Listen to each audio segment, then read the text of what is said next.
그래 생각합니다. 낯선 것과 마주치는 거예요. 굉장히 익숙한 어떤 세팅들, 학교 강의실 같은 경우는 이제 늘 제가 익숙한 곳이니까 편하게 할 수 있는데, 또 이런 낯선 환경 속에서 제가 지금 어떻게 얘기할지는 저도 잘 모르겠어요. 모르고 오면서도 어떻게 이 얘기를 풀어갈까 굉장히 이제 난감한 상황에서 왔는데, 마침 조금 전에 저를 소개하신 분께서 219페이지인가요? 거기 제가 이 얘기를 시작하는데 아주 적절한 부분을 읽어주신 것 같아요. 말하는 거 못지않게 듣는 것이 중요하다는 거. 근데 그러고 보면은 불교 경전에서 늘 시작하는 말이 뭡니까? 불교 경전 시작이 뭐죠? 어떻게 시작하죠? 이 얘기의 시작이? 여시아문. 이제 우리 팔리어로는 에반메수땀 이렇게 얘기합니다. 에반메수땀, thus I have heard 이런 말입니다. 이와 같이 나는 들었다. 이제 불교 경전 보면은 늘 들었다. 본인들이 들은 얘기를 하는 거예요. 오늘 이제 여기서 오늘 강연 주제도 붓다에게 묻다 이랬는데 사실은 지금 부처님 여기 오시지가 않았어요. 여러분 물을 데가 없는데 제가 아마 대신 대답할 겁니다. 근데 제가 대신 답할 수 있는 근거는 뭐냐면 내가 들은 대로 여러분들에게 얘기하는 거예요. 아마 여러분들은 제 얘기를 듣고 또 각자의 입장에서 각자가 이해하는 방식대로 또 자기 이해를 가지고 갈 거예요. 사실은 우리가 사는 건 보면 말하기보다는 듣는 행위를 통해서 얘기하는 것 같아요. 최근에 달라이라마 한 얘기를 보면 뭐라고 얘기했냐면은 달라이라마가 하는 영어를 보면은 제가 느끼는 것은 이분은 굉장히 쉬운 단어, 쉬운 표현으로서 중요한 얘기를 잘하는 분이 아마 달라이라마 같아요. 그분 한 이야기 중에 뭐라고 하냐면은 우리가 말하는 것은 아는 것을 얘기한다. 그러나 듣는다면 여러분들이 모르는 것을 들을 수 있을 것이다. 좋은 말이잖아요. 예, 정말 우리는 말하는 것은 자기가 You speak only what you don't want you know예요. 내가 아는 것만을 얘기할 수 있다. 그러나 듣는다면 모르는 것을 들을 수 있다는 거예요. 그래서 이제 불교 경전에 보면 늘 부처님께 어떻게 경전이 시작하냐면 나는 이와 같이 들었다. 부처님께서 어디에 계실 때 어느 제자가 이렇게 질문을 했다 이래요. 그래서 이제 제자의 질문 이야기가 나옵니다. 뭐 간단한 질문들이에요. 부처님 화가 날 때 어떻게 할까요? 어찌 보면은 앞에서 부처님 얘기한 거를 그대로 반복하면서 이거는 무슨 말입니까? 또 물어요. 그러면 부처님 늘 대답이 뭐냐면 선제라는 말은 참 훌륭하다 이렇게 얘기해요. 질문하는 제가 보면 멍청한 질문일 수도 있는데 훌륭하다. 그러면서 답을 시작합니다. 답을 시작하는데 저는 늘 훌륭하다는 의미가 뭘까? 왜 질문을 했는데 훌륭하다고 할까? 이런 생각을 했는데 사실 오늘 제 얘기의 출발이 뭐냐면은 질문의 힘입니다. 묻는다는 거. 묻는다는 것은 저는 인간의 한 특징이고 특권이라고 생각합니다. 인간만이 물을 수가 있습니다. 저는 그건 질문의 힘이라고 생각합니다. 그 질문의 힘도 마찬가지로 낯선 것과 마주치는 거예요. 그리고 어느 날 문득 모든 익숙한 것들이 갑자기 낯설게 느껴지고 낯설게 보일 때 우리는 질문을 하는 겁니다. 혹시 여러분 저 유명한 책 중에 질문의 책이라고 하는 책 보신 적 있나요? 시집이죠. 질문책인데 그 시집은 전체가 질문으로 연결되어 있습니다. 왜 하늘은 파랗고 구름은 하얗지? 왜 저 구름은 늘 모양이 바뀌지? 늘 익숙한 걸 가지고 묻는 거예요. 왜 가난한 사람은 계속 가난할까? 왜 저 사람은 늘 화를 낼까? 뭐 이런 식의 아주 익숙한 것인데 늘 거기에서 물음을 제기하는 것으로서 그 시집이 이제 되는데 저는 오늘 여러분들한테 이야기하고 싶은 것은 바로 그 질문의 힘이었습니다. 그래서 사실 여기에 제가 붓다에게 묻다에서 저 스스로 질문을 구성한 것들이 있습니다. 그 구성한 걸 가지고 오늘 불교 얘기를 하려고 합니다. 그 이전에 제가 이제 사실 플라톤 아카데미에서 이 강의를 했고 나중에 21세기 북스에서 책을 나왔을 때 좀 불만이 있었어요. 왜 이걸 교과서를 했을까? 그리고 여기 뭐라 되어 있냐면은 언제까지 답 없는 삶을 살 것인가 해서 마치 여기에 정답이 있는 것처럼 얘기를 해요. 정답이 있을까? 전 여기에 뭐라고 적은 줄 아세요? 혹시 읽으셨어요? 제가 서문에 쓴 거? 서문에 제가 뭐라고 썼냐면은 이제 이 책 전체 서문을 제가 이제 썼는데요. 거기에 보면 이제 가지고 있는 분들은 한번 보십시오. 14페이지 맨 마지막 단락, 맨 마지막 단락입니다. 이 책에서 세 사람이라는 건 이제 저 미산 스님, 김홍근 선생님 세 사람입니다.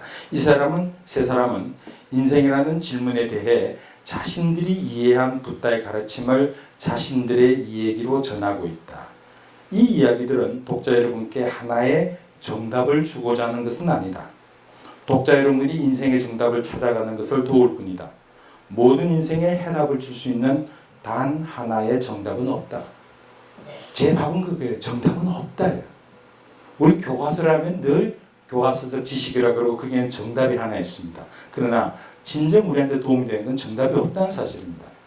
단 하나의, 제가 이제 여기서 정말 하고 싶은 얘기를 하는 겁니다.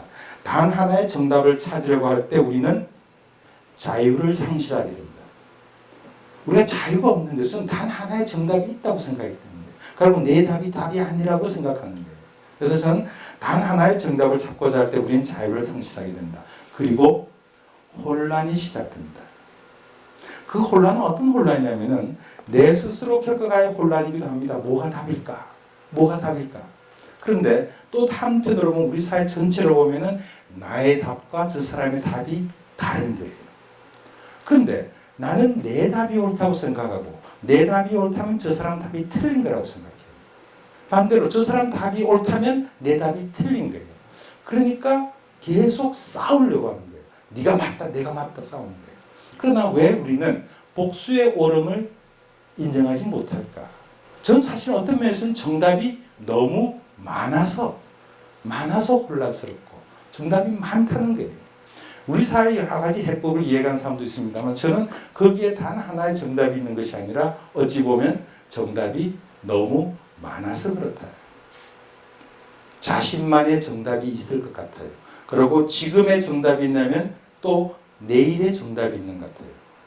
니콜스 카잔차스키가 한 얘기가 있습니다. 무엇이 옳고 무엇이 그르냐가 아니라 어떤 때 옳고 어떤 때 그르다는 얘기입니다. 저는 굉장히 중요한 이야기라고 생각합니다. 어쩌면 제가 불교 철학을 공부하겠다고, 저는 원래 영문학을 했습니다.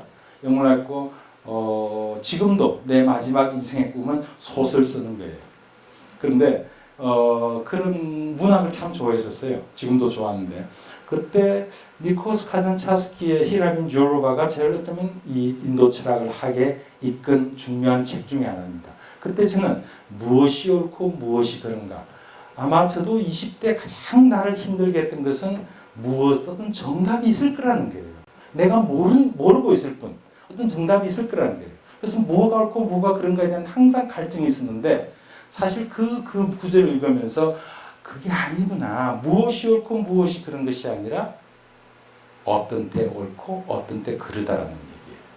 이제 그게 아마 저를 전혀 생각하지도 못했던, 영문학을 했던 사람이 인도 철학이라고 하는, 불교 철학이라고 하는 전혀 미지의 낯선 것과 마주치게 하는 어떤 힘이었습니다. 많은 사람들이 저한테 왜 영문학을 해서 인도 철학을 하게 됐냐 이럴 때 어떤 사람은 되게 광장 얘기를 꺼냅니다. 광장의 이명준이 마지막에 선택하는 제3국이 인도였어요. 막 그것 때문에 그랬느냐. 또 어떤 사람은 그 당시에 유행했던 인도 요기 중에 한 사람이 누구죠? 그 라즈니시라고 하는 사람이 있습니다. 라즈니시 때문에 그랬느냐 뭐 그런데 전 사실은 그게 아니라 히라빈 조르바 그 책이 저를 어떤 인도 철학이라고 하는 전혀, 사실은 제가 공부 시작하고 한 1년 뒤에는 이럴 줄 알았으면 안 했다 생각도 했는데 그 당시엔 그랬습니다. 그래서 저는 이제 인생에 단 하나의 정답이 없다. 그리고 늘 낯선 것과 마주치는 이 과정이다.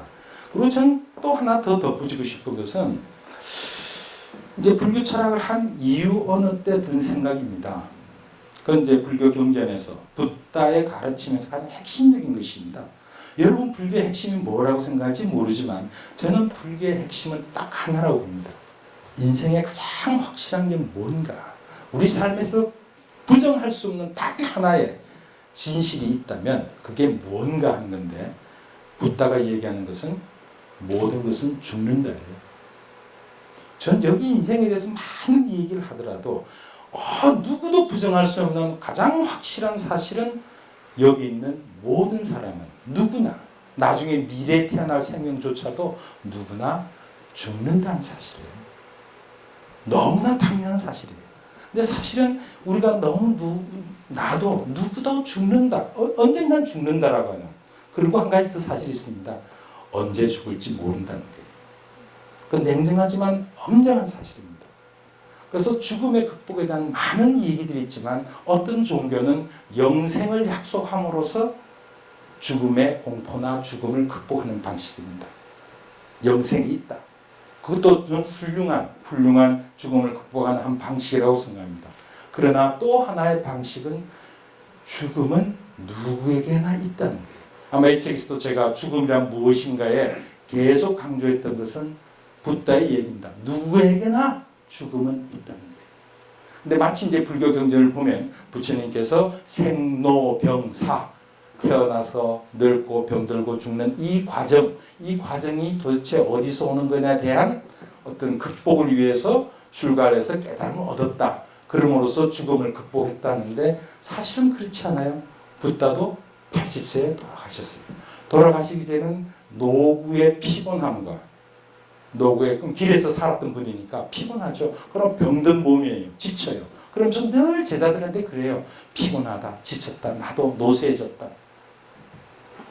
죽음을 극복하는 것은 사실은 죽음을 받아들임으로써 극복입니다.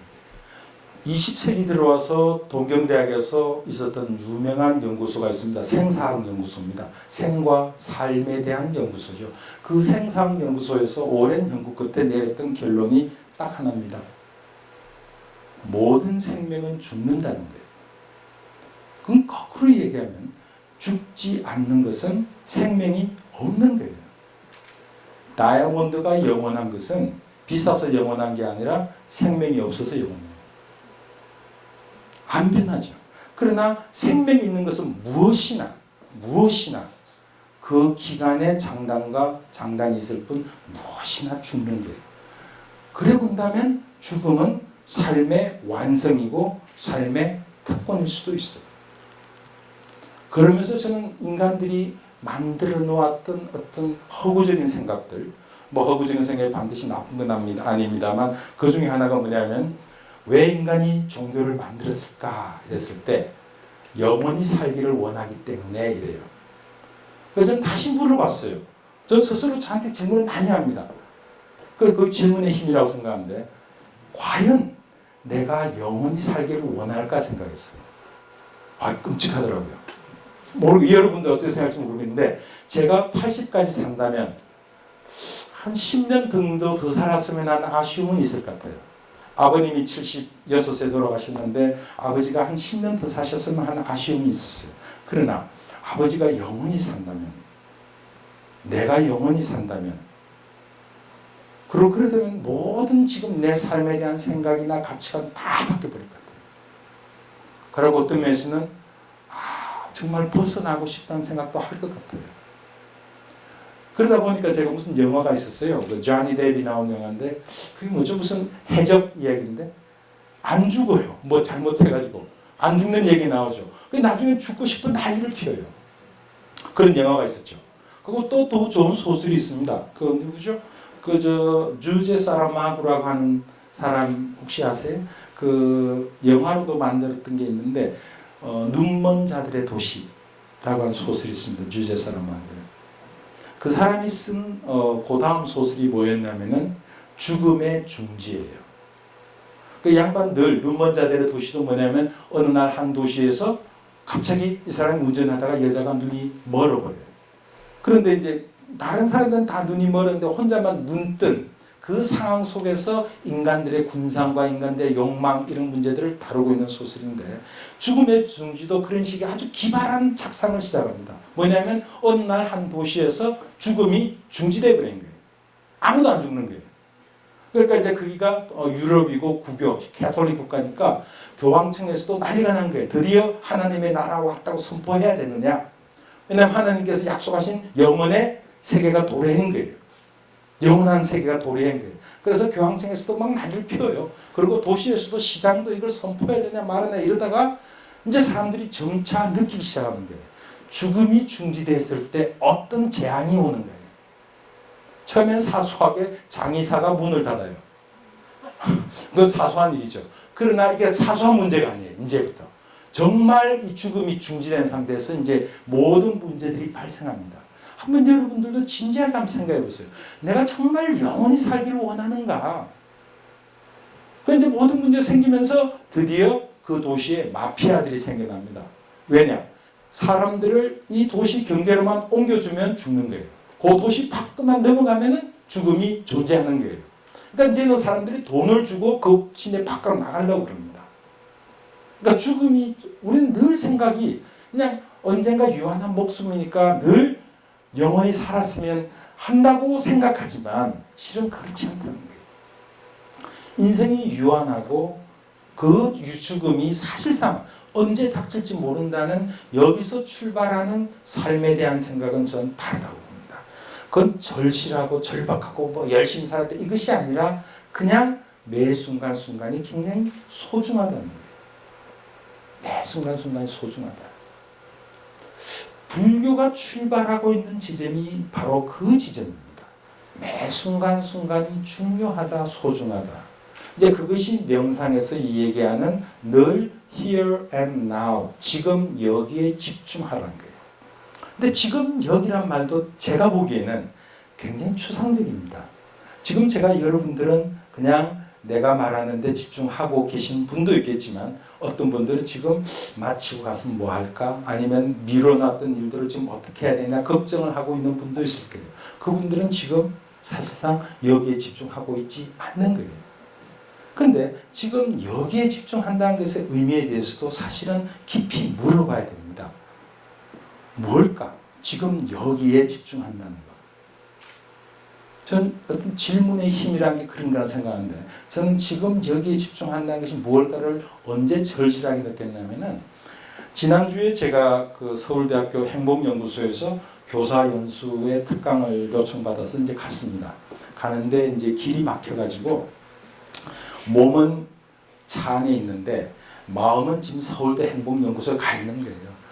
몸과 마음이 떨어져 있는 거. 그게 지금 여기가 아니에요. 사실 지금 여기라는 것은 내 몸이 있는 곳에 내 생각이 같이 있어야 돼요.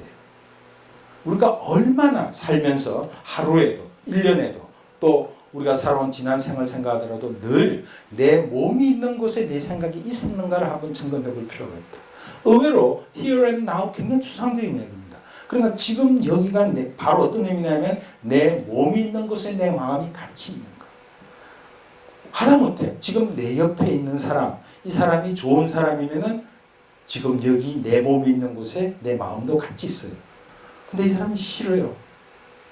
다른 사람 생각하고 있으면 몸과 마음이 떨어지잖아요. 그래서 사실은 행복이라든지 삶을 느끼는 순간은 결국은 아주 쉽게 이야기하자면 내 몸이 있는 곳에 내 마음이 같이 있어야 돼요.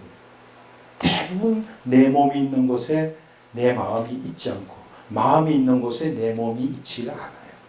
그래서 흔히 불교를 일체유심조로 하면서 다 네 마음에 있다는데 그건 너무 제가 잘못된 이해라고 생각합니다. 일체유심조의 핵심은 내 몸이 있는 곳에 내 마음이 있는 것이고 그걸 가장 잘 밀고 나갔던 수행 방식이 어떤 분에서는 선이라고 생각합니다. 그 선의 핵심도 내 몸이 있는 곳에 내 마음이 있어야 된다는 거예요. 몸과 마음이 따로 있다는 거. 그러면서 늘 불교가 너무 관념적으로 유심적으로 해석되면서 마치 내 마음 속에 모든 것들이 세계가 이루어진다라고 하는 것은 불교를 너무 잘못 이해했다.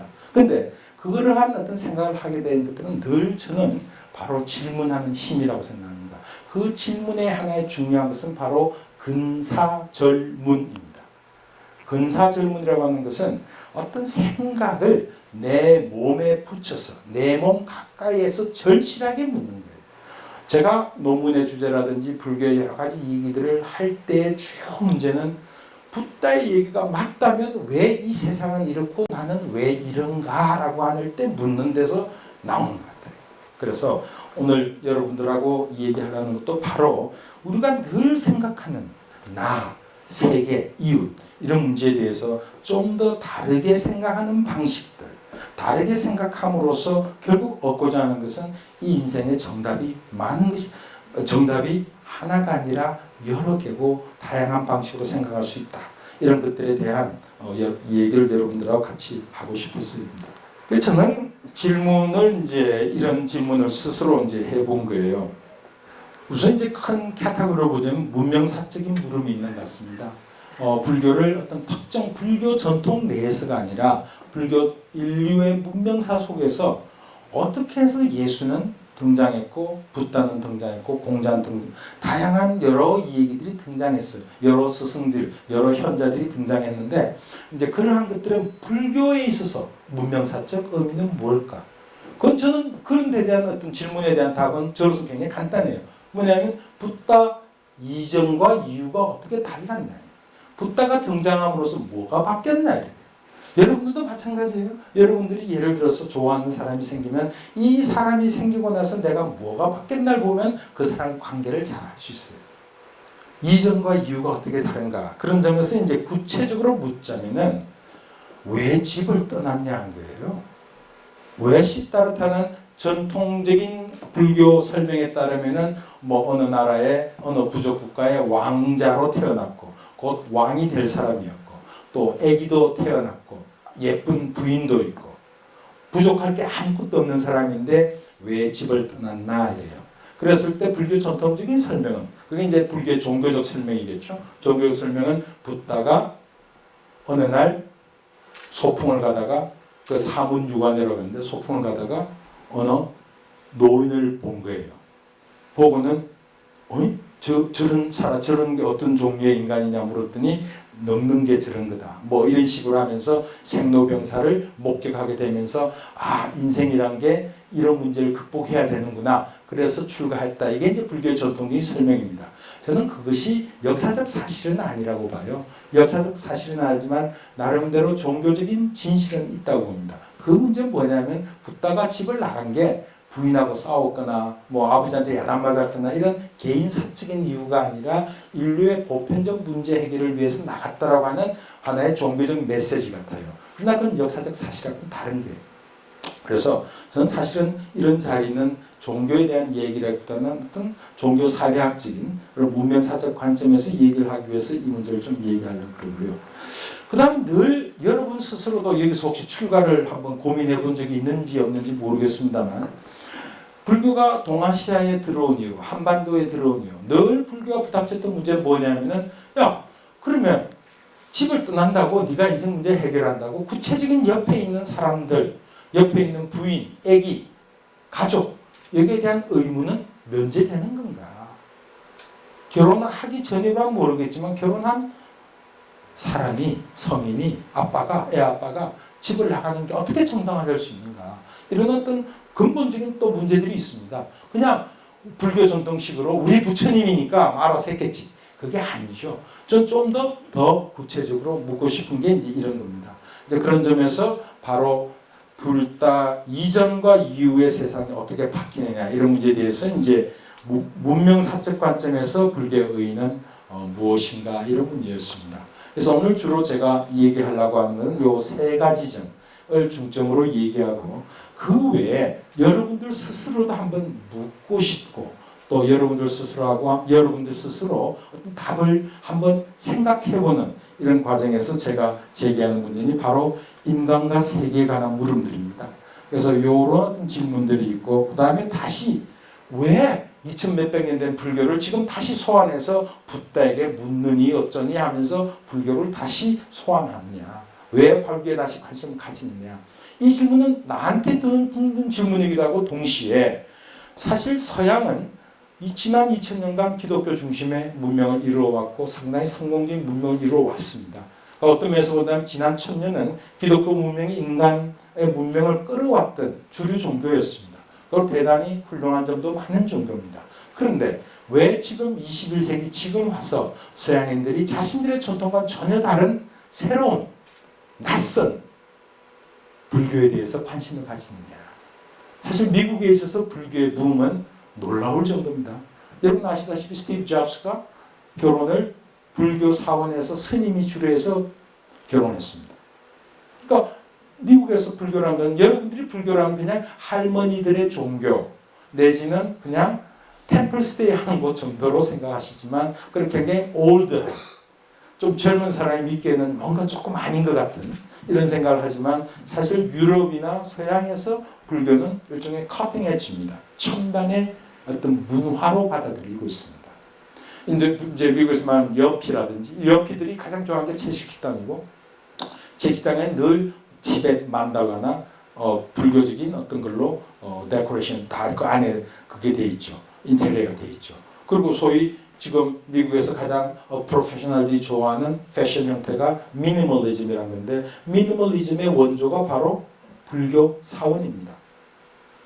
불교 특히 젠이라고 하는 것은 일종의 그런 어떤 문화적인 첨단 코드로 이해되고 있는 이건 도대체 어떤 일인가? 저는 굉장히 그거를 불교인들은 불교의 서양에서 불교 부분을 굉장히 자랑스러워합니다. 근데 저는 그게 뭐 자랑스러워하고 이런 사실보다는 굉장히 간단한 사실일 수 있다 이렇게 봅니다. 왜냐? 기독교가 우리나라에서 한때 굉장히 문명적인 종교로서 이해됐던 적이 있습니다. 그러니까 실제 근대기에 지난 100년간 기독교가 가진 이미지도 그런 거였죠. 여성 교육이라든지 근대 의료라든지 이러면서 우리는 오히려 불교는 좀 미신적이고 기독교는 뭔가 문명적이라는 생각을 갖고 있는데 그 반대가 지금 서양에서 이루어지고 있는 거예요. 왜냐? 제가 미국에서 우리 동료 불교학 교수들하고 얘기하면서 한국에서는 불교가 미신처럼 이해되고 기독교는 좀 더 문명적이라고 막 웃어요. 왜 웃냐면 그 사람들은 반대로 생각하기 때문입니다. 반대로 기독교에서는 뭐 동정녀 마리아부터 시작해서 과학으로 이해 안 되는 얘기를 많이 했잖아요. 그리고 근대 과학이 들어오면서 그 바로 전통에 대한 저항하는 게 있었고 기독교는 또 가부장적이라고 느껴요. 그 사람들은. 불교는 훨씬 더 여성적이고 오픈되어 있다고 생각해요. 또 우리 또 반대로 기독교는 문명적인 것과 같이 들어다 보니까 합리적이고 뭐 이런 그런 거예요. 그래서 사실은 바로 그게 무슨 말 아까 니콜스 카잔차스키 얘기를 하면서 제가 무엇이 옳고 무엇이 그런 게 아니라 어떤 때 옳고 어떤 때 그러다처럼 기독교의 본질이 어떻다 불교의 본질이 어떻다가 아니라 내가 어떻게 보고 있냐는 거예요. 어떤 컨텍스트에 놓이냐에 따라서 텍스트 자체가 달라진다. 서양 문명 컨텍스트에서 불교가 놓였을 때 불교는 어머니적이고 부드럽고 거기에다가 첨단적이고 거기에다가 지금 미국에서 얘기한 마이너리티 문제들, 동성애 문제들 이런 것들이 전혀 문제가 없는 종교예요. 그러니까 굉장히 열려있는 종교를 이해하는 거예요. 더구나 생태적인 거, 환경적인 거 이런 게 이야기하다 불교 코드가 다 들어오는 거예요. 불교를 믿든 안 믿든 간에. 또 우리는 그 반대로 민주화라든지 여성교육이라든지 근대적 제도라든지 이런 게 서양하고 들어다 보니까 오히려 또 그 종교를 그렇게 생각하고 불교는 너무 올드하다 이렇게 생각하는 거예요. 그래서 저는 아까 이야기한 대로 A와 B의 본질 자체가 문제가 아니라 A와 B가 어떤 컨텍스트에 놓이느냐 불교적으로 이야기하자면 어떤 연기적 관계 속에 있냐에 따라서 내용이 달라지는 거예요. 우리가 사물을 그런 식으로 바라만 봐도 좋겠다. 적어도 불교가 우리한테 주는 하나의 멋진 메시지가 있다면 바로 어떤 본질에 천착할 것이 아니라 본질과의 관계 속에서 의미가 드러난다라고 하는 이것만 이해해도 좋겠다는 생각입니다. 좀 더 질문을 이제 구체적으로 하자면은 시다르타는 왜 집을 떠났는가? 출가 뭐 이런 여러 가지 이제 얘기들을 해 나가겠습니다. 아까 얘기한 대로 시다르타는 왜 집을 떠났는가? 뭐 부인하고 싸운 것도 아니고 애가 야단 뭐 해서도 아니고 경제적 문제도 아니고 이렇습니다. 지금 이 얘기들은 제가 주로 수업 시간에 하는 얘기입니다만 이 문제 이전에 제가 최근에 관심을 가지는 것에 대해서 좀 얘기를 하려고 합니다.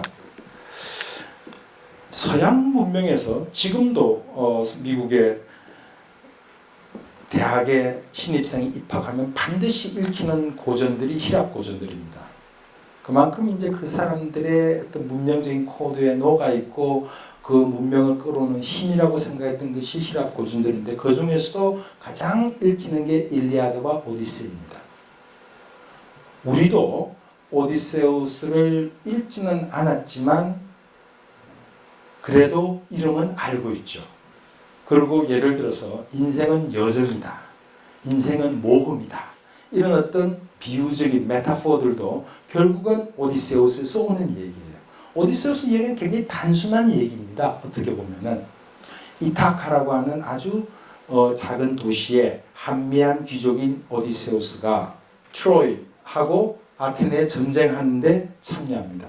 그래서 그 전쟁이 10년간 벌어지죠. 그리고 여러분들이 잘 아는 트로이 목마가 이제 그 전쟁에서 등장합니다. 10년간의 전쟁 끝에 이기고 이제 고향으로 돌아오는데 10년이 걸립니다. 그 귀환의 과정이 오디세이아입니다. 그 귀환의 과정.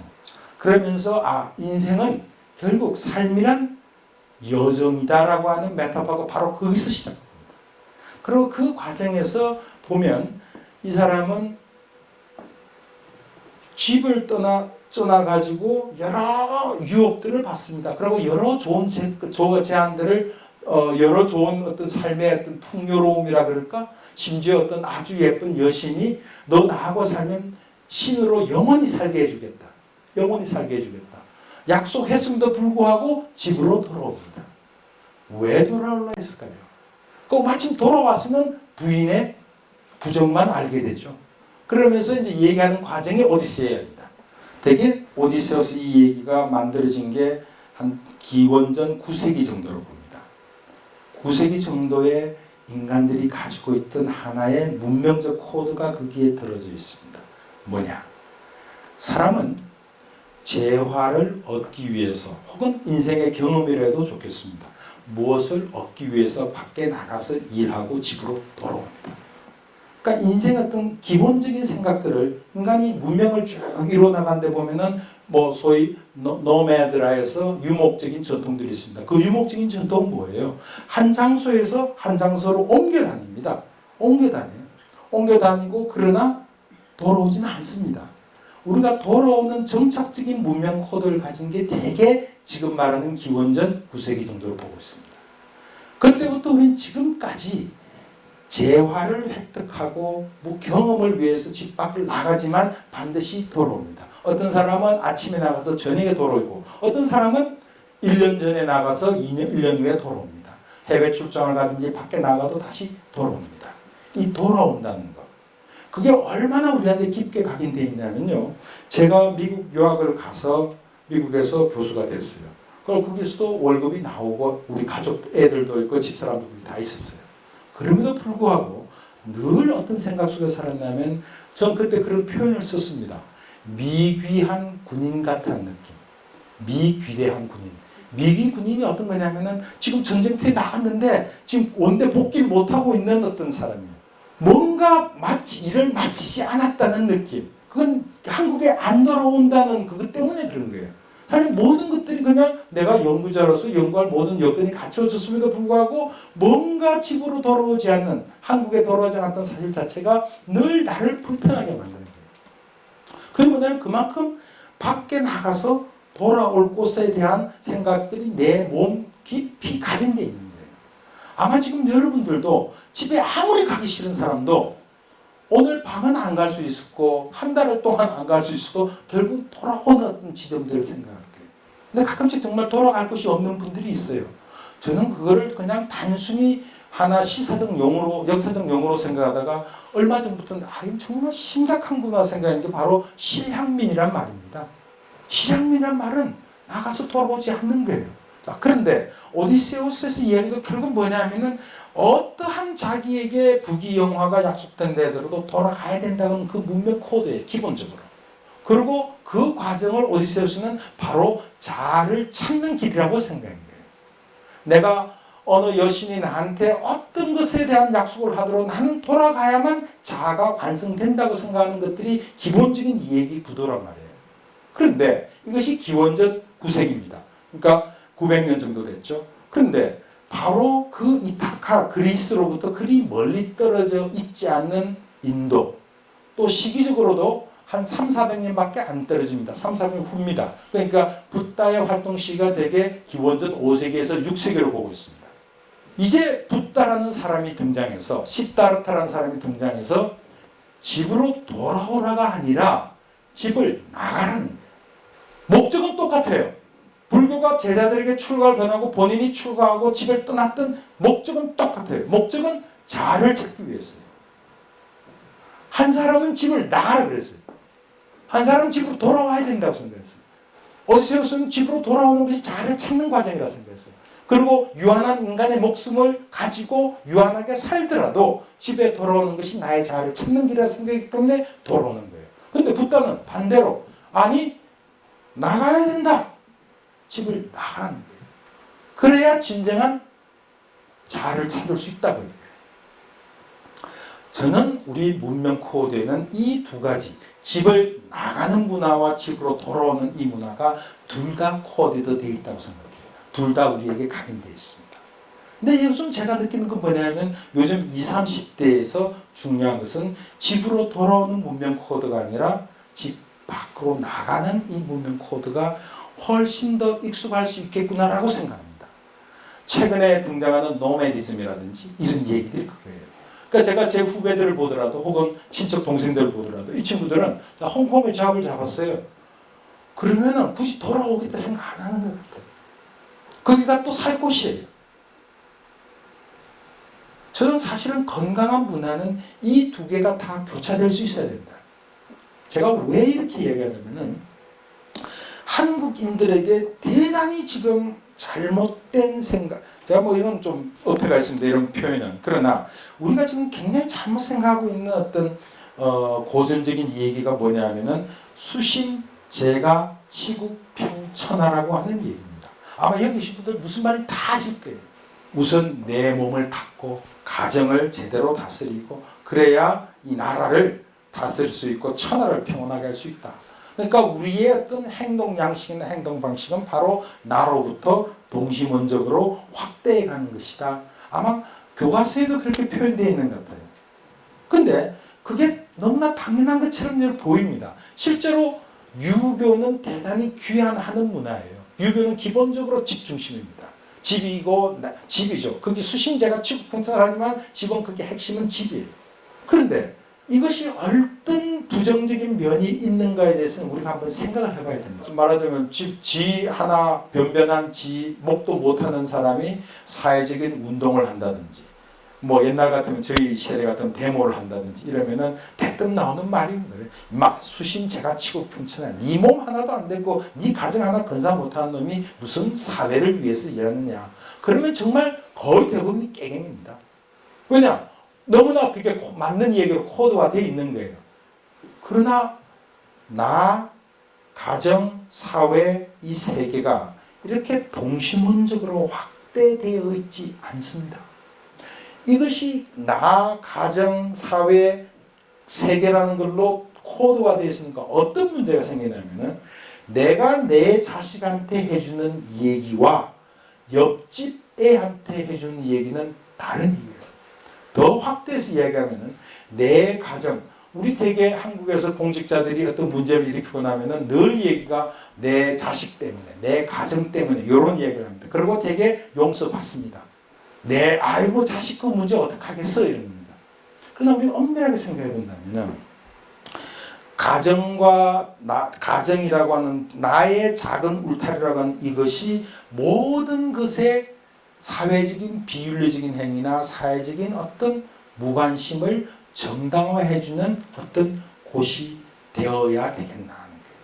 정확하게 얘기하자면 수신제가 치국평천하라고 하는 것은 단계적으로 설정되어 있는 것이 아니라 동시에 고려되어야 될 사항이다. 나한테 이로운 것은 바로 내 이웃에도 이루어야 되고 그것은 이 사회에도 말하자면 도움이 돼야 되고 이 세계에도 도움이 돼야 됩니다. 근데 지금 여러분들 가만히 보세요. 우리 그렇게 안 삽니다. 왜냐하면 벌써 어떤 우리나라의 문제만 이야기할 때라도 우리나라의 이익은 당연히 옆 이웃 나라들과 이익이 상충하는 걸로 생각합니다. 그럴 경우에는 이게 문제라고 생각합니다.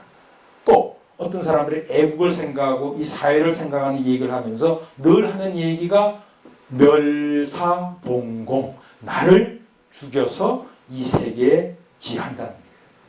공적인 거, 사적인 거 나누는 거예요. 사적인보다 공적인 게 중요하다. 그게 애국입니다. 어떤 면에서는 지금 대통령도 국민들에게 요구하는 애국, 충성 이런 것들은 나를 희생해서 나를 위해서 몸 바치는 거 이래 생각합니다. 나는 그건 아니라고 봐요. 나라에 이로운 것이 나에게 이루어야 되고 나에게 이로운 것이 나라에도 이루어야 됩니다. 이 두 개를 상충되게 생각하는 이 기본 구조가 좀 잘못됐다. 대단히 유교적인 어떤 생각 속에서 지금 이루어지고 있는 것들이다. 이건 지금 문명 코드에 맞지 않다는 거예요. 나와 가정과 사회와 세계 이것들은 동시에 그 충족되어야 될 조건들이지 어느 하나하나 단계로서 충족되는 건 아니라는 거예요. 어떻게 애국이 지금 이 시대의 애국이라는 것이 나를 버려서 옛날 저는 늘 그런 고민 속에 살았어요. 국민학교 때 6.25 이야기하면은 6.25 탱크 밑에 화염병 던지고 자기 몸을 산화한 어떤 군인들 이야기할 때마다 늘 어떤 강박점. 나도 저럴 수 있어야 되는데 도저히 용기가 안 생긴 거예요. 뿐만 아니라 어릴 때 우리 들었던 이야기 중에 네덜란드에 뭐 둑이 터졌는데 어떤 애가 뭐 손가락을 넣었다가 팔을 넣었다가 어쩌고 저쩌고 하는 그 이야기를 할 때마다 나에게 저런 상황이 생기면 할 용기가 안 나는 거예요. 근데 과연 애국이라든지 이런 것들이 개인의 희생을 바탕으로 요구되는 것은 아니다. 오히려 우리가 생각할 것은 좀 더 아까 이야기한 대로 수신제가 피부평천이라는 것들이 하나의 동시에 고려돼야 될 사항으로서 한국에 이루면서 세계에 이롭지 않은 걸 해서도 안 되고 세계에 이로운 일을 하면서 한국에 해로운 일을 해서도 안 된다는 거예요. 이 모든 것이 동시에 충족돼야 된다. 내 애를 위하는 이 얘기는 바로 옆집 애한테도 도움이 돼야 되는 얘기지 이 두 개가 상충되는 것은 아니다. 야, 너 이건 하지 마.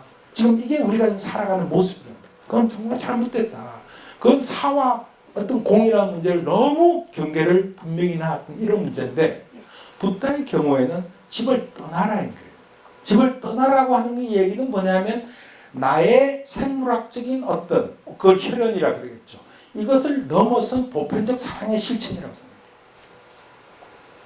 적어도 붓다가 봤던 것은 가족이라고 하는 것은 가정이라는 것은 홈 스위트 홈이라기보다는 나의 욕망과 비도덕성을 정당화해주는 하나의 장소로 본 거예요. 난 붓다 얘기가 다 맞다고 생각은 안 해요. 그러나 우리는 둘 다 고려해 볼 필요가 있다. 근데 그러고 보면 예수님도 비슷한 얘기예요. 저는 정확하게 기억을 못하는데 마태복음에 보면 그런 이야기는 예수님이 뭐라고 하시냐면은 나보다라는 게 예수님입니다. 예수님 말씀이니까 나보다도 자기 부모 형제를 사랑하는 사람은 나의 제자가 될 자격이 없다. 나보다도 자기 자식을 사랑하는 사람은 나의 제자가 될 자격이 없다 그랬어요. 이게 잘못 읽으면 예수님이 가정 파괴분 같은 거예요. 가정을 부정한 것처럼 들려요. 그게 아니에요. 나는 붓다가 집을 떠나야 진정한 자아를 찾을 수 있다는 이 얘기와 예수님의 이 얘기는 저는 맥을 같이 한다고. 나를 넘어선 또 나의 혈연적 관계를 넘어선 나의 소위 말해서 요즘 말로 하면은 nationality 나의 어떤 그런 민족적인 동일성을 넘어선 보편적 사랑의 실천이 중요하다는 거예요. 그게 안 돼서는 지금 안 되면 곤란하다는 얘기죠. 그것이 동시에 고려돼야 된다. 근데 그렇게 하지 않고 그걸 단계적으로 나, 가족, 사회, 우리나라, 세계 이런 식의 단계적 설정 자체가 대단히 지금 우리를 어렵게 하고 있다. 저는 이 두 가지 서로 집을 떠나야 된다는 것과 오디세우스처럼 집으로 돌아오는 이 귀환의 구조 속에서 우리는 늘 한번 어느 두 개를 이게 맞다 저게 맞다가 아니라 늘 같이 한번 긴장관계를 가지고 생각해 봐야 되겠다는 사실입니다. 사실 아까 얘기한 대로 종교적인 설명, 불교 전통 내에서 시다르다가 집을 떠난 것은 거의 영웅적인 행위처럼 되어 있습니다. 인류의 구제를 위해서 이렇게 얘기합니다만 좀 더 우리 이제 살펴보면 그 당시 붓다가 살던 시기는 붓다만이 아니라 시다르타만이 아니라 시다르타가 붓다의 어릴 때 이름이라는 거 아시죠? 시다르타만이 아니라 많은 젊은이들이 집을 떠났어요. 그게 일종의 사문, 슈라마나라고 하는 어떤 새로운 종교 그룹이 생긴 거예요. 그 슈라마나라는 것은 어떤 특정한 이념이나 특정한 수행 방식을 공유하고 있던 사람은 아닙니다. 이 사람들이 공유하고 있던 것은 뭐냐면 그 당시의 전통으로 내려오고 있던 가치관과 문화에 대한 반기를 든 젊은이들입니다. 근데 이 젊은이들이 어떻게 등장을 했을까? 저도 지금 우리 사회에 그런 젊은이들이 등장하기를 간절히 원하는 사람인데 어떻게 등장했을까? 사회 경제적으로 보자면 그 당시 생산성이 굉장히 높았습니다. 아마 인도 역사상 가장 잘 살았던 시기 중에 하나가 바로 붓다가 살았던 그 시기입니다. 그리고 그것은 야스퍼스가 나중에 이야기한 엑셀 에이지, 인류의 추계 시대의 한 정점입니다. 인류가 쭉 이렇게 문명사적으로 이제 지나여 오다가 어느 시기부터 갑자기 여러 현자들이 등장하기 시작합니다. 그 뭐 근동지방에서 니어이스트 쪽에서 그렇고 그리스도 그렇고 공자가 그랬고 이쪽에서는 다양한 현자들이 막 등장하는데 그것이 단지 하늘의 뜻만은 아니라 저는 사회 경제사적인 발전 과정과 관련이 있다고 보는 거죠. 그건 뭐 제가 보는 것만이 아니라 대개 학자들이 그걸 보고 있습니다. 생산성이 굉장히 높았습니다. 생산이 높았던 이유는 바로 농기구의 철기가 사용되기 시작했던 겁니다. 그러니까 그 전부터 철기는 사용됐지만 농기구라고 하는 일상적인 생산 활동에 철기가 사용됐다는 것은 농업 생산량이 엄청나게 높았던 거예요. 그러니까 농업 생산량이 많다는 것은 자급자족하고 남는 잉여물들이 있었고 그 잉여물은 결국 뭐합니까? 교환을 하게 되죠. 교환을 하게 되면서 시장, 마켓이 생기고 마켓을 중심으로 도시 문화가 발전할 때입니다. 그래서 붓다가 살던 그 시기는 어찌 보면 대단히 사회 경제적으로 풍요로운 시기였고 그 풍요로운 시기의 젊은이들이 기성적인 가치, 기성적인 관습, 그 당시 기성적이라는 건 바로 뭐냐면 브라마니즘입니다. 인도 지금 말하자면 힌두교, 지금 인도의 힌두교의 하나의 고전적 형태라고 보시면 됩니다. 그 브라마니즘이 시대 속에서 여러 변천을 거쳐서 지금의 힌두이즘이 됐다고 보시면 되고 인도 종교의 가장 전통이라고 볼 수 있죠. 이 브라마니즘이 이야기하는 세계관, 가치관에 반기를 들다보다는 회의를 가지는 젊은이들이 등장한 거예요.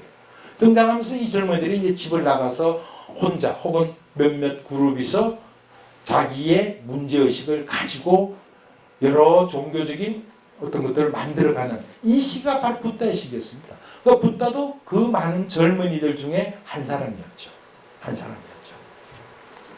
그러한 속에서 시다라가 나왔는데 저는 이 시기를 늘 그런 얘기를 합니다. 어떻게 비교해보면 문명사적으로 비교해보면 1960년대 미국의 히피 문화하고 굉장히 닮아있다. 여러분들은 히피 문화를 여러분들 여기 대개 한 30대 정도로 보시면 히피가 어떤 건지 잘 모르시겠지만은 사실은 60년대 70년대 큰 흐름 중에 하나가 히피 문화였고 그 히피 문화 자체는 어떤 거냐면 그 당시 미국도 바로 베이비붐 세대로서 가장 미국이 낙관적인 세계, 그야말로 그림 엽서처럼 아름답던 미국이라는 게 바로 그 시기였습니다. 2차 대전이 끝나고 베트남전이 시작되기 전, 그야말로 이제 미국이 가장 풍요롭기도 하고 막 그야말로 이제 세계는 더 이상 아름다울 수 없다 할 정도로 낙관적인 그런 어떤 세계가 바로 그 히피 문화가 등장할 당시인데 똑같이 인도처럼 붓다의 당시 인도처럼 여러 가지 사회 경제적인 것들이 많이 풍요로운 시기, 또 이제 60년대 미국처럼 여러 가지로 안정되고 풍요로운 이 시기에 젊은이들이 집을 나갔다는 거예요. 물론 이 히피들이 뭔가 새로운 것, 보다 영적인 거에 추구 이런 것들로 집을 나가긴 했지만 나중에 이 히피 문화라는 것이 이제 프리섹스나 뭐 마약 이런 거하고 결부되면서 일종의 쇠퇴기를 걷게 됩니다. 그리고 그때 그래서 이제 히피라고 문화라는 데서 이제 떠났던 그 사람들이 나중에 미국에서 지금 말하는 웰빙 문화의 또 중심들이 됩니다. 같은 그룹들이에요. 같은 이런 얘기인데 저는 그런 속에서 여러 가지 사회적 상황 속에서 우리가 히피라든지 아니면 사문, 슈라마나 붓다 경우라든지 이런 경우처럼 어떤 굉장히 부정적인 어떤 반문화적인 것이 등장할 때에는 오히려 경제적으로 풍요로운 시기다. 그래서 저는 이건 20, 30대 세대들에게 자꾸 부추기는 게 여러분도 한번 출가를 생각해보라는 거예요. 늘 생각하는 그런 삶의 방식 말고 해보라는 거예요. 그래서 그 당시에 이제 어떤 경제적 상황 그렇고요. 종교적 상황 속에서도 결국 브라마니즘이라고 하는 지금의 힌두이즘의 모토가 되는 이 브라마니즘이 가지고 있는 세계관, 이 브라마니즘이 가지고 있는 세계관의 한 특징은 뭐냐면은 나의 길흉화복, 나의 운명은 누가 결정합니까? 내가 잘 되고 못 되고 내가 결정하는 것이 아니라 지켜보는 신들에 의해서 결정된다라고 하는 세계관이 바로 이 브라마니즘적인 세계관이라고 볼 수 있습니다. 그 속에서 이제 누가 힘을 발휘하냐면은 바로 하늘의 제사 지내는 행위를 맡는 사제 그룹들, 소위 바라문입니다. 카스트 시스템에서 본다면 바라문들이 가장 권력을 쥐게 되고 참 재밌어요. 사제들이라는 그룹은 뭐냐면은 신을 위해서 자기는 존재한다지만 결국은 신을 대리한 대리인이죠. 그래서 신에게 어떻게 제사 지내고 어떻게 중얼거리느냐에 따라서 신을 자기가 통제하기 시작합니다. 그럼 자기가 신이 되어버리는 거예요.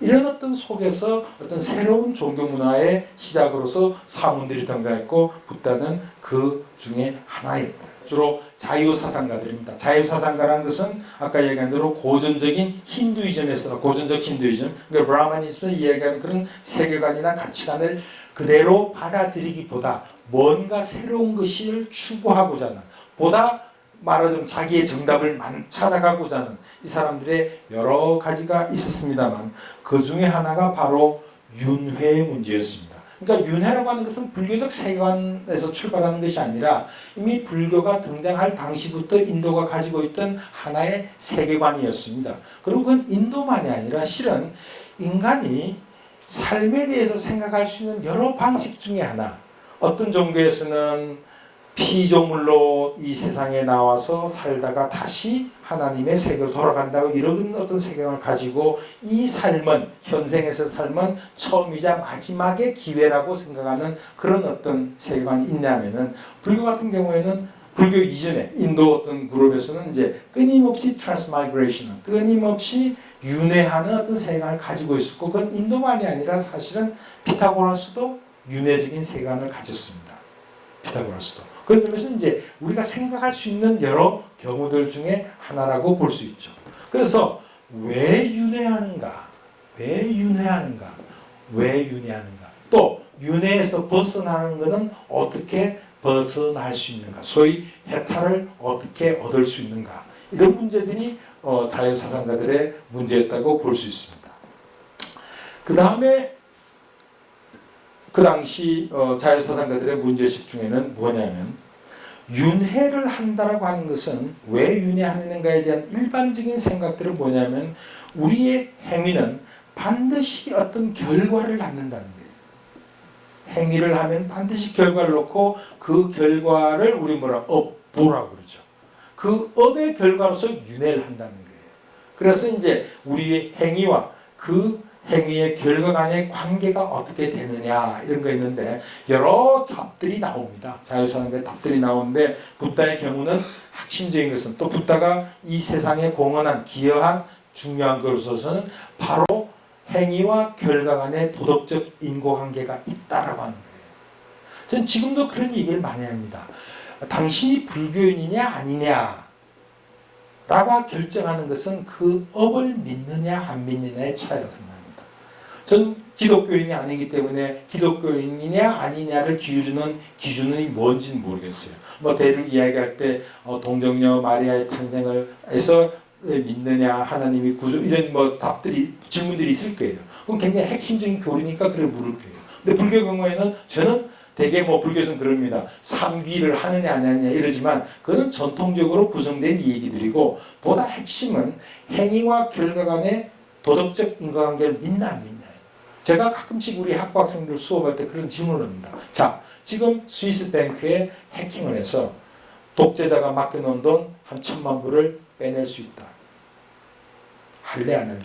그럼 대개 답이 안 걸린다는 보장이 있고 그 돈을 좋은 데 쓰려면 하겠대요. 우리 대개 지금도 어떤 생각을 갖고 있냐면 나의 행위에 대한 사법적인 그에 대한 두려움은 있어요. 그렇죠. 그러나 절대 사법적인 문제가 안 걸린다면 저는 불교도냐 아니냐의 차이는 사법적 문제가 아니라 누구도 모른다 하더라도 나는 알죠. 내 행위, 그 행위는 반드시 어떤 결과가 있고 그 관계는 도덕적 인과관계라고 하는 여기에 대한 믿음이 있냐 없냐가 저는 기독교인들이 하나님이 우리 삶의 주제자라고 믿냐 안 믿냐 마찬가지로 중요한 핵심적인 문제라고 생각합니다. 우리의 행위는 좀 많이 달라질 거라고 생각합니다. 불교에서 되게 행위라고 하는 건 세 가지 종류의 행위입니다. 신, 구, 의, 삼업이라 그러는데 우리의 신체적 행위고, 구라고 하는 건 verbal action들, 말로 얘기하는 것들. 그 다음에 중요한 것은 바로 내 마음의 행위들입니다. 마음의 행위도 불교에서는 행위라고 그러죠. 되게 우리가 사법적으로 문제 삼는 것은 우리의 신체적 행위들입니다. 남을 때린다든지 뭐 어떻게 한다든지 그 신체적 어떤 액션, 피지컬 액션이라고 하는 그런 것들을 가지고 처벌합니다. 그러다가 최근에 와서는 이제는 verbal action도 우리의 말로 했던 폭력들, 언어적 폭력들도 문제를 삼죠. 저는 사법적 어떤 처리나 사법적인 문제는 그거까지인 것 같아요. 그러나 저는 되게 법은 도덕의 최소한이라는 얘기는 바로 거기서 나왔다고 생각하는데 실제로 우리의 도덕적 윤리적 문제는 말로 표현되거나 행위로 표현된 그 이전에 마음의 행위가 있다는 거죠. 붓다가 굉장히 관심을 가졌던 것은 바로 마음의 행위의 문제였습니다. 그 당시 지금으로 봐서는 굉장히 우리가 당연하게 생각하는 것들이고 그건 뭐 서양에서도 지금도 그렇습니다만 철학, 윤리의 중요한 어떤 요소들이 되죠. 그러나 붓다 당시로 보면 굉장히 획기적인 새로운 얘기였다. 신구의 삶. 그러니까 최근에 보면 이제 사법적인 문제들도 이제는 우리의 신체적 행위나 언어적 행위를 넘어선 의도적인 행위에 대한 것도 사법에서 문제를 삼기 하죠. 일부. 특히 섹슈얼 허래스먼트라든지 이런 것들은 이제 의도에 대한 굉장히 이제 고찰을 시작하는데 그것이 결국 뭐냐면 우리의 언어적 행위라든지 신체적 행위, 이 행위를 출발하는 지점들, 근거가 바로 이 마음의 행위에 있다고 보기 때문에 그런 거죠. 그러나 사실 종교가 문제 삼고자 하는 것은 바로 이래 마음의 행위고 불교에서 수행이라고 하는 것도 결국은 마음을 닦는 것이고 바로 그 업을 컨트롤링 하겠다. 업을 컨트롤링 하지 않으면 그냥 단순히 계율을 지키라고 하는 것은 어떤 면에서는 우리의 신체적 행위나 말에 대한 것을 단속하는 것이겠지만 수행이 계율을 넘어서 근본적으로 다스리라는 것은 내 마음 자체를 다루겠다는 거죠. 그러니까 붓다가 가졌던 어떤 바로 행위와 그 결과간의 도덕적 인가라고 하는 것은 저는 굉장히 중요한 사상사적, 종교적 의미가 있다고 생각하는 겁니다. 이제 여러분 이제 붓다 얘기를 대략 아실 거예요. 어떤 거냐면 이제 출가를 했어요. 해서 여러분들도 인생의 답을 찾기 위해서는 주로 맨 먼저 하는 건 뭐냐면은 책을 찾든가 스승을 찾아다니는 걸 거예요. 이 세상에 답이 무엇이 있냐. 먼저 살았던 사람에게 묻기도 하고 책을 읽어보기도 하고 이렇게 하죠. 붓다도 마찬가지였던 것 같아요. 그 당시 브라마니즘에 반대해서 브라마니즘의 세계관의 회의를 느끼면서 나갔을 때는 역시 자기보다 먼저 출가해서 여러 가지 종교 활동을 하고 있던 스승들을 찾아갑니다. 찾아가서 배웁니다. 대개 불교 전통에서 알려진 건 2명의 스승을 만난다 그래요.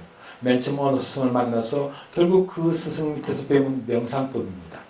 명상은 붓다가 고안해낸 것이 아니라 그 이전부터 인도의 종교 문화로서 중요하게 자리 잡았고 그 명상을 했지만 도저히 붓다로서는 만족할 수 없는 것이었어요. 그러나 스승은 이미 너는 이 최고의 경지에 올랐다라고 이야기하죠.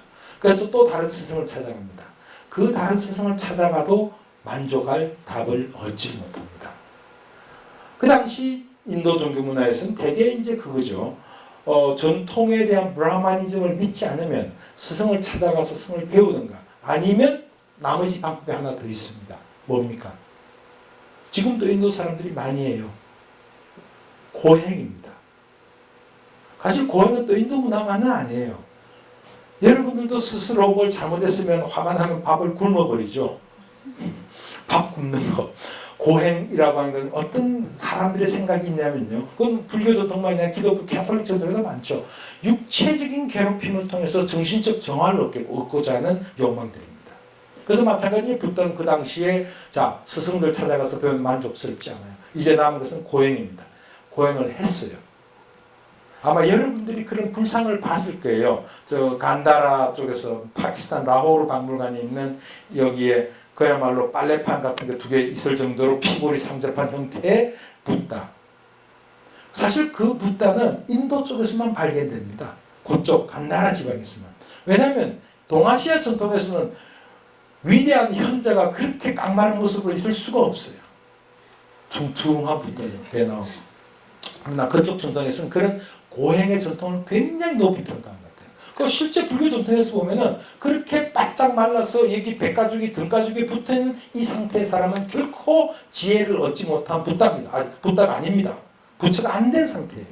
그럼에도 불구하고 그쪽 전통이 그걸 굉장히 좋아하는 것 같아요. 지금도 그런 어떤 고행적인 것들이 어쩌면 지금의 맞으면 오사마 빈 라덴처럼 그 사막에 살면서 자기가 생각하는 어떤 척박한 길들을 걸어가는 이런 어떤 것들이 결코 저는 옳다고 생각 안 합니다. 그러나 기본적으로 맞아 있는 어떤 그런 고행에 대한 그런 생각들이 아닌가라고 생각해 본 적이 있습니다. 그만큼 그쪽에서는 그걸 높이 평가해요, 실제로.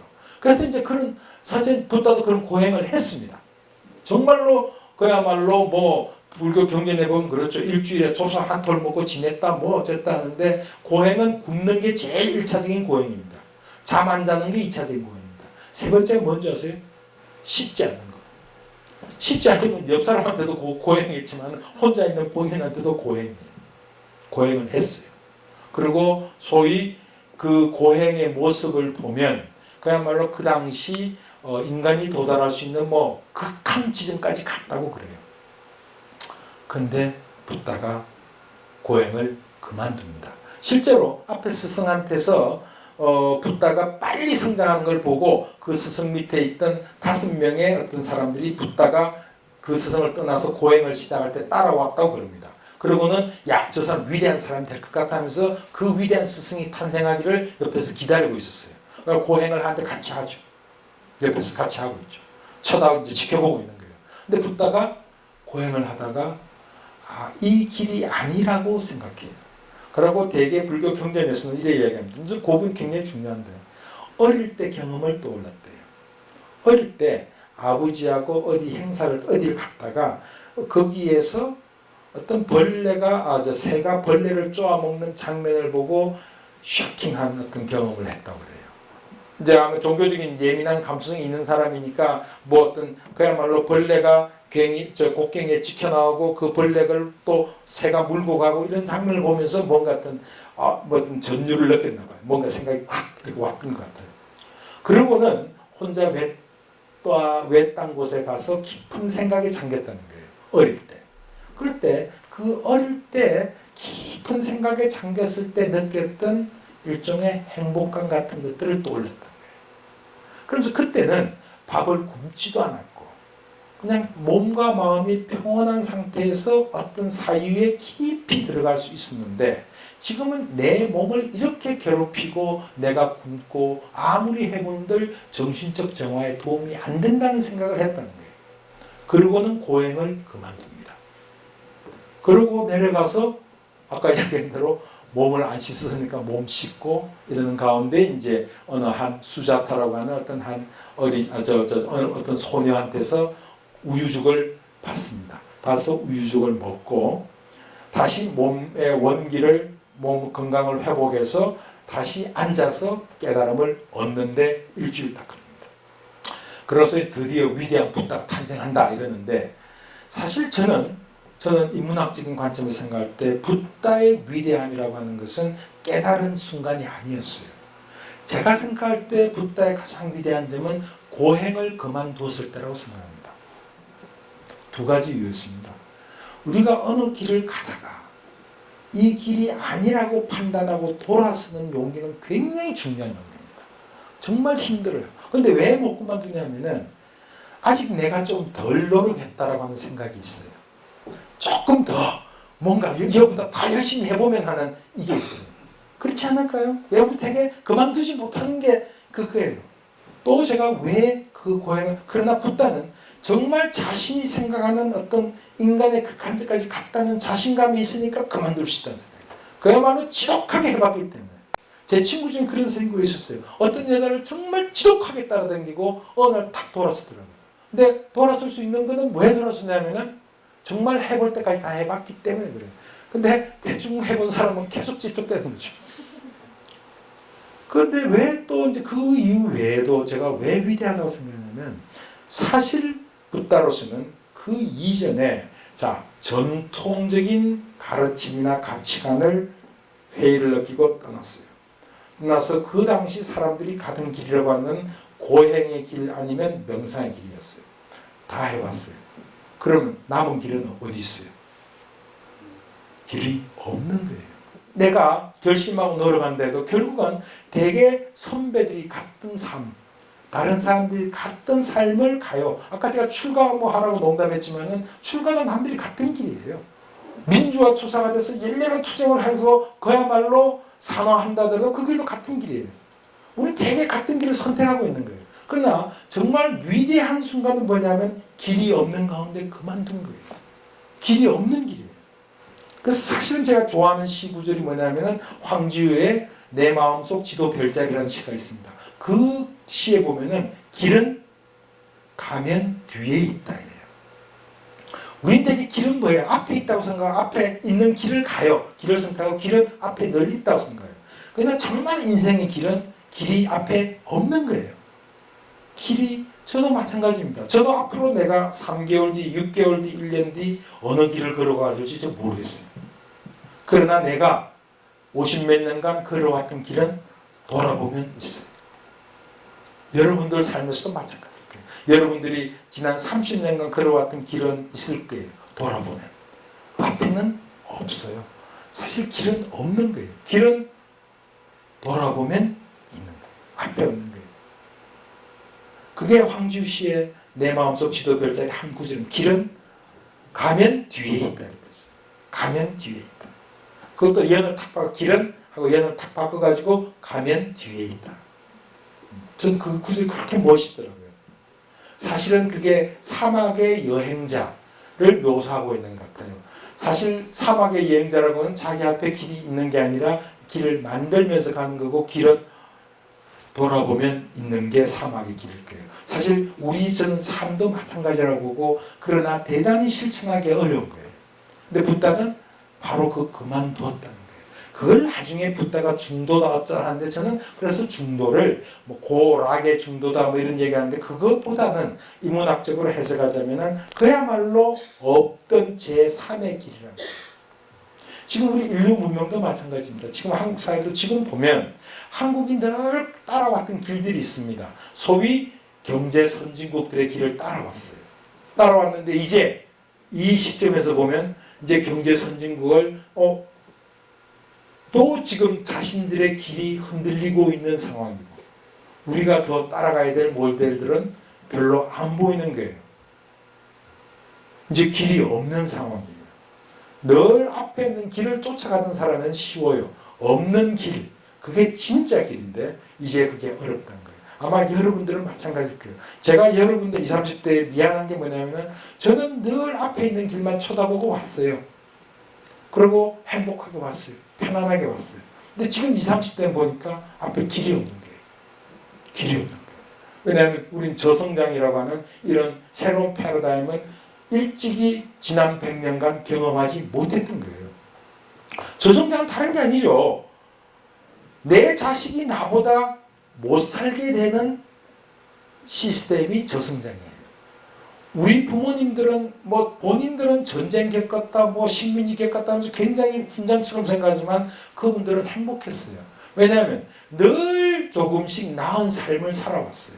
그러니까 그게 삶이 당연한 건 줄 알았고 또 자식들은 그 아버지보다 엄마보다 더 조금씩 잘 사는 게 쉬웠어요. 당연하게. 그런데 지금 우리 세대부터 뭐냐면 내 자식이 나보다 못 살게 되는 거예요. 더 잘 살 수 있는 상황이 아니에요. 그 상황을 맞게 된 건 우리는 한 번도 가보지 못했던 길이라는 겁니다. 자, 그래서 저는 바로 붓다의 여러 수행의 길들을 모색하고 그 길을 다 버렸을 때 그 순간이 붓다의 가장 위대한 순간이 아닌가. 바로 그것이 제3의 길이었다라는 생각이고 지금 우리도 어떤 면에서는 제3의 길은 지금 찾아야 되는 것은 마찬가지다. 문명사적 관점에서 봤을 때 전 사실은 그래요. 좀 기독교도 굉장히 좋아합니다. 잘 모르지만 좋아합니다. 굉장히 그 일찍 돌아가신 분이잖아요. 예수님은 젊은 분이잖아요. 그 짧은 삶에서 그 사랑의 내러티브를 만들어냈다는 것은 위대하다고 생각해요. 그러니까 그 안에 들어있는 얘기들 보면 굉장히 재미있는 얘기들이 많잖아요. 근데 불교는 그런 내러티브가 좀 부족해요. 그러니까 기독교는 역사에 강해요. 역사에 강해요. 불교는 역사에 강하지가 않은 게 아까 여시아문, 일시, 불 이러면서 한때밖에 없어요. 부처님은 예수님보다 훨씬 오래 살았잖아요. 그럼 예수님의 어떤 삶은 대개 보면은 이 얘기가 몇 살 때 몇 살 때 몇 살 때 이렇게 구성이 됩니다. 근데 불교 경전은 전혀 구성이 불가능합니다. 부처님은 적어도 80세까지 살았고 35년간 설법했다는 사람인데도 35년간의 이 얘기가 경험한 것을 여러분들도 사실은 자식들이나 후배들이나 동료한테 자신의 체험을 전달할 때 굉장히 어렵습니다. 더구나 그것도 굉장한 어떤 종교적 경험이라든지 굉장히 새로운 경험을 했을 때 이 경험을 다른 사람한테 전달하는 건 대단히 어렵습니다. 그러나 붓다가 하려고 했던 것은 자신의 경험을 쉬운 언어로 다른 사람에게 가르치려 했고 그 가르침을 통해서 자기와 똑같은 경험을 하게 하려 했던 거예요. 그게 예수님하고 굉장히 다릅니다. 예수님은 뭐냐면 나는 길이요 진리요 생명이니 나를 따르라 해요. Follow me. 근데 붓다 경우에는 나하고 내가 했던 경험을 여러분들도 똑같이 하세요. 내가 이렇게 수행해보니까 요래 경험하더라. 너도 당신도 해보세요. 그리고 자신의 지위를 특별하게 생각 안 했어요. 사실 묻다란 말은 보통 명사입니다. 원래 그냥 잠을 자다 깬 자입니다. 깨어난 자입니다. 깨어난 자인데 그래서 보통 명사를 이제 붓다에게 갖다 붙이죠. 그런데 부처님도 마찬가지로 그게 자기 고유명사로 쓰는 것이 아니라 누구나 깨치면 붓다라는 거예요. 그러니까 그건 교사입니다. 실제로 근데 인도 전통에서 보면 그 이전에 가장 가까운 전통이 우파니샤드인데 우파니샤드라든지 이런 것도 기본적으로 뭐냐면 자기의 비기, 자기의 종교적 경험을 절대로 대중들에게 공개 안 합니다. 사실 자신의 종교적 경험, 특수한 경험을 대중들에게 공개할 경우에 어떤 일이 있겠어요? 제일 먼저 하는 건 비웃음입니다. 그리고 좌절감이고 실망입니다. 그러나 그랬기 때문에 대중들에게 공개 안 합니다. 여러분 잘 아실 거예요. 무협지 구조를 보면 무협지의 스승이 제자한테 팍 가르쳐줘요. 가르쳐놓고 이렇게 가르쳐놓고 자 이런 동작이라 저런 동작이 아니라 밤에 몰래 가르쳐주죠. 그만큼 비기라는 게 그렇습니다. 그리고 더구나 자신의 깨달음이 자신의 종교적 경험이 진리라고 생각될 경우에 더욱 그럽니다. 그것이 대중화, 퍼블리사이즈 됐을 때 가지는 좌절감이나 문제는 적잖아요. 근데 붓다는 인도 종교 사상에서 그야말로 최초로 교사로서 나선 거예요. 대중에게 자기 가르침을 편 대표적인 사람이 붓다 예수 공자입니다. 인류사에서 현자가 되었다고 하는 그 세 사람의 공통점은 바로 자신의 생각과 경험을 대중들에게 공개하고 같이 공유하려 했다는 사실입니다. 지금에 와서 우리는 그건 당연하지라고 생각하면 결코 그렇지 않습니다. 자신의 경험을 대중들과 공유한다고 하는 생각은 대단히 선구적이었고 그런 선배들 때문에 저는 이만큼 왔다고 생각해요. 그래서 저는 붓다의 문명사적 의미로서 가장 중요한 것 중에 하나가 바로 교사로서의 붓다. 자신의 경험을 다른 사람과 공유하려고 했다. 특별한 사람만이 아니라 누구나라고 선별된 사람이 아니라 누구나 이렇게 나의 경험대로 내 가르침대로 따라오면 나와 같은 경험을 할 수 있고 그것은 같은 경지가 된다라고 하는 이 선언은 그야말로 붓다 이전과 이후가 획기적으로 구분된 지점이다. 두 번째, 대개 수행이라고 하는 것은 붓다 당시에도 일종의 신비 체험입니다. 우주와 합이라는 거예요. 우주와 합일되는 그런 신비적인 체험이 있습니다. 그러나 붓다는 명상이라고 하는 것을 마음을 닦는 걸로, 마음을 퓨리파잉 하는 걸로, 뭐 퓨리파잉 했다 아니면 건너를 찾는다 어떤 표현이라 좋습니다. 다 결국 메타포입니다. 결국 우리 삶이라고 하는 것은 수행이라고 하는 생각을 갖게끔 한 것이 바로 붓다입니다. 우리 되게 지금 여러분도 그래요. 내가 몸이 배가 나오고 허리가 굵어지고 하면은 헬스클럽 가서 몸을 단련합니다. 그래서 육체는 그런 과정을 통해서 단련되고 다듬어질 수 있다고 생각해요. 그리고 되게 마음에 대해서는 이미 성격은 태어날 때부터 정해진 거고 내가 어떤 환경에 놓인에 따라서 거의 결정되는 일종의 사회적 결정론, 환경 결정론에 대해서 마음을 그렇게 생각합니다. 그리고 되게 인지과학이나 의학에서도 그렇게 얘기합니다. 그러나 적어도 불교라고 하는 2000몇 년의 경험 속에서 본다면 마음은 닦아져야 할 것입니다. 마음과 몸과 마찬가지로 마음도 단련되고 변화될 수 있는 거라는 겁니다. 사실 여러분들 뭐 당연한 것처럼 생각하지만 정말 깊이 생각한다면 마음도 변화될 수 있는 것, 마음도 더 낮게 개선될 수 있는 거라고 생각하는 현대인들은 제가 보기에 별로 없는 것 같아요.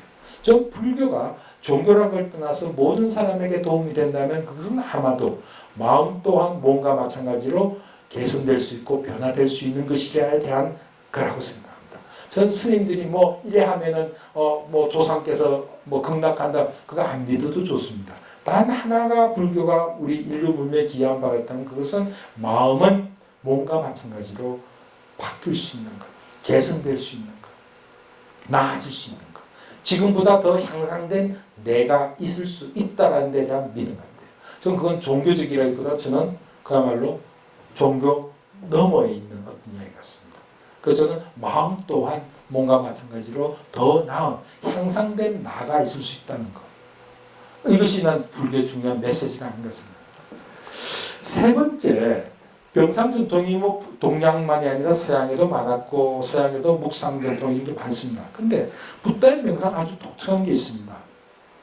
그 독특한 것이 바로 뭐냐면은 정념 수행이라는 겁니다.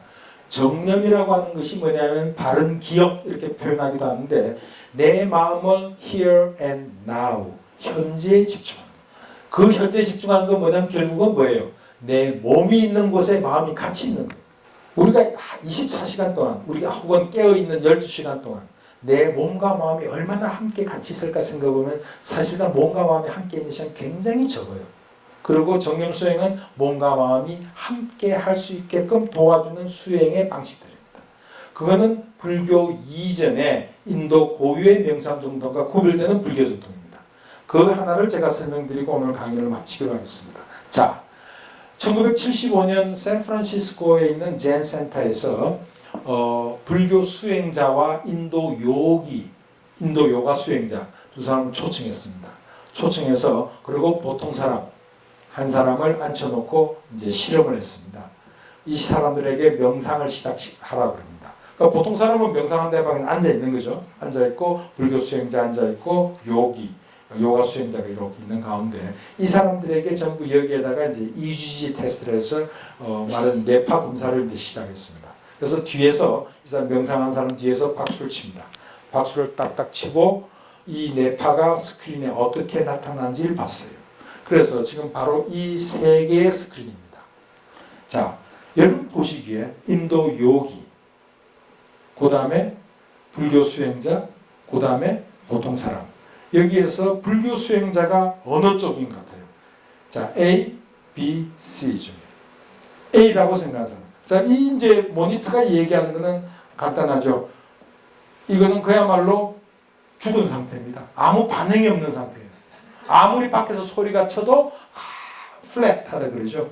우리 뭐 영화 보면 뻑 이러다 삐 돌아가셨습니다. 그것처럼 지금 모든 감각기관이 스탑된 상태예요. 이거는 뒤에서 소리를 딱딱 내면은 반응하다가 삐 이거는 이제 우리 저기 있는 이상민 군이 만들었는데 좀 잘못 만들었어요. 된 게 아니고 이것도 그냥 계속 이렇게 조금 움직여요. 그러나 크게 반응하다가 조금씩 잦아드는 요 모양입니다. 그 다음에 이거는 계속 반응하는 방식입니다. 요 세 가지 이제 뚜렷하게 모니터상에 이렇게 드러나죠. 이 중에 자 A, B, C라면은 여기에 불교 수행자는 A일까요, B일까요, C일까요? 예, C입니다. 요가 수행은 지금도 그렇습니다. 요가 수행의 목표는 심작용지멸, 치tta 브리티 니로다라 그러는데 모든 심이라고 하는 것은 이제 인도 전통에서는 대상에 반응하는 게 심입니다. 마음입니다. 그렇지 않아요? 그죠? 대상에 반응하는 거죠. 예를 들어 물리적 반응이든 아니면 어떤 마음의 반응이든 어떤 대상에 대해서 반응하는 게 마음인데 이것이 완전히 스탑된 상태를 지향해 갑니다. 요가 수행은. 그러니까 아무 반응이 안 일어나는 거예요. 아무리 소리치고 때리고 해도 이 사람은 완전히 마음이 introverted라고 하는데 안으로 완전히 지금 이제 지향되어 있기 때문에 외부 반응에 완전히 단절된 상태입니다. 그러니까 이런 상태는 정말 신진대사량도 가장 낮고 그야말로 그냥 거의 가수면 상태나 죽은 상태라고 보시면 됩니다. 이게 사실 요가 수행에서 지향하는 목표이기도 합니다. 그 다음에 이제 일반인이라고 하는 것은 뭐냐면은 이렇게 반응은 처음에 해요. 소리 나니까. 근데 똑같은 게 반복되면서 그냥 지지자자드는 거예요. 지금 여러분들 우리 되게 살고 있는 방식이 그거예요.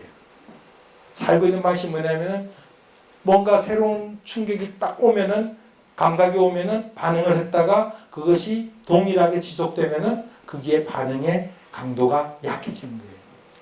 처음 우리가 남녀가 만났을 때 빡 하다가 그냥 그 여자가 그 여자고 그 남자가 하면서 반응이 무뎌지는 것도 어쩌면 똑같아요. 그걸 불교적으로 얘기하자면 이 사람은 그냥 과거 기억에 의해서 과거업에 따라 살아가는 사람입니다. 근데 사실 이게 뭐냐면은 every moment is new moment. 매 순간이 새로운 순간이에요. 왜냐하면 소리가 나다가 안 나면 이 사람 반응 안 해요. 소리가 나는데 이 사람들이 반응한다는 건 뭐냐면은 내 몸이 있는 곳에 마음이 있는 상태예요. 내 몸이 있는 곳에 마음이 있는 상태니까 그 상태가 그대로 유지가 되어 있고 이것이 깨어있는 상태인 거예요. 깨어있을 뿐만 아니라 고도로 안정된 상태이기도 한 거예요. 우리의 대개 생각은 뭐냐면 안정되어 있기만 한 상태가 바로 이런 상태입니다. 안정되어 있어. 거의 죽어 있어요. 많은 요새 기성세대가 젊은 사람한테 느끼는 걱정들이 이거 같아요. 반응이 없는 거예요. 그냥 안정만 돼 있어요. 아무 생각이 없는 거예요. 그런데 사실은 늘 반대 상태가 뭐냐면 너무 지나치게 각성되어 있는 상태입니다. 마약을 했다든지 마리화나라든지 하는 것은 뭐냐면 그냥 각성만 시켜놓은 상태예요. 그런데 불교에서 얘기하고자 하는 건 뭐냐면 고도의 안정된 상태와 깨어있는 상태가 동시에 이루어지도록 하는 거예요. 그게 이제 선불교에서 얘기하는 적적성성. 안정되어 있으면서 깨어있는 상태. 깨어있으면서 안정되지 않은 상태가 아까 말한 마약을 한 상태 같은 거예요. 범범되는 거예요. 그냥 그야말로 하이퍼 상태. 뭐 ADHD라 그러나요? 그런 상태는 활발해서 좋은데 안정이 안 되는 거예요. 그래서 고도로 안정되면서 깨어있는 상태. 이 상태가 사실은 가장 이상적으로 성취된 상태가 불교 수행자에서 나타나요. 그리고 실제로 제가 몇 년 전에 봤던 타임지 에이시안 아마 관심 있는 분 찾아봐도 좋습니다. 거기 보면은 학습 효과가 높은 사람들의 뇌파를 검사했어요. 뭐냐면은 학습 효과가 높은 사람은 어떤 상태에서 가장 어떤 상태의 뇌파일까고 했을 때 거기에서 내린 결론이 뭐냐면은 relaxed alertness입니다. relax라고 하는 것은 안정된 상태입니다. alertness라는 깨어있는 상태입니다. 흔히 우리는 심지어 두 다른 경향이라고 생각해요. 깨어있든가 안정되어 있든가. 그러나 사실은 굉장히 이완되어 있는 긴장 상태. 그러니까 형용모순이죠. 이완된 긴장 상태. 이 상태가 가장 학습 효과가 높다는 거예요. 그런 것 같아요. 저도 어떤 중에 지나치게 긴장한 alert 상태가 되면은 머리는 잘 돌아가겠지만은 안정된 어떤 것들이 이루어지지 않습니다. 반대로 너무 릴렉스되어 있으면은 깨어있지가 않은 거예요. 샤프하지가 않은 거예요. 그래서 사실은 우리가 뇌파의 학습 효과 높은 상태들 릴렉스드 얼러트니스라는 게 가장 이상적으로 성취된 상태가 적적성성 혹은 깨어있는 상태. 그거죠. 불교에서 말하는 그야말로 우리가 정념 수행을 통해서 이룰 수 있는 수행의 상태입니다. 이제 그런 부분이 저는 불교가 종교라고 하는 점을 넘어서서 여러 문명의 여러 사람들에게 도움을 줄 수 있는 것이 아닌가 생각합니다. 어쨌든 두서없는 이야기 잘 경청해 주셔서 감사합니다. 감사합니다.